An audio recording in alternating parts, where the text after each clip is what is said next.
ഇങ്ങനെ നായ കടിക്കുന്നവരുടെ എണ്ണം കൂടിയാൽ ഏറ്റവും ആദ്യം ബാധിക്കുന്നത് വിനോദസഞ്ചാരത്തെ ആയിരിക്കും.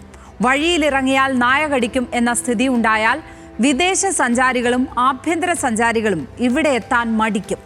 പ്രായമായവർക്കും കുട്ടികൾക്കും വഴിയിലിറങ്ങാൻ കഴിയാത്ത സ്ഥിതി ഇപ്പോൾ തന്നെ പല പഞ്ചായത്ത് വഴികളിലുമുണ്ട്.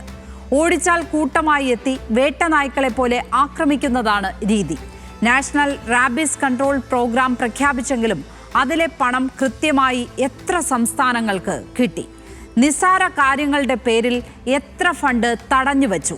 അവശ്യ മരുന്നായി പ്രഖ്യാപിച്ചിട്ടും എല്ലാ പ്രാഥമിക ആരോഗ്യ കേന്ദ്രത്തിലും റാബീസ് വാക്സിൻ ഉണ്ടോ?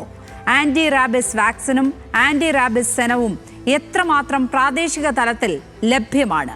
റാബീസ് ഇല്ലാതാക്കാനുള്ള സ്റ്റേറ്റ് ആക്ഷൻ പ്ലാൻ കേരളത്തിൽ നടപ്പായോ?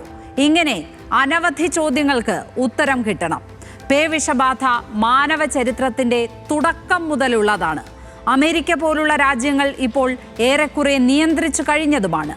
അവിടെ വർഷം 10 പേർ വരെയൊക്കെ മരിക്കുന്നത് നായ്ക്കളുടെ കടിയേറ്റല്ല, ചെന്നായ്ക്കളുടെയും മരപ്പട്ടികളുടെയും മറ്റും കടിയേറ്റാണ്. തെരുവു നായ്ക്കൾ ചെന്നായ്ക്കളെ പോലെ വേട്ടയാടുന്നത് ഏറ്റവും കൂടുതലുള്ള നാടുകളിലൊന്ന് കേരളമാണ്. ഇവിടെയാണ് തിരുത്തൽ ഉണ്ടാകേണ്ടത്.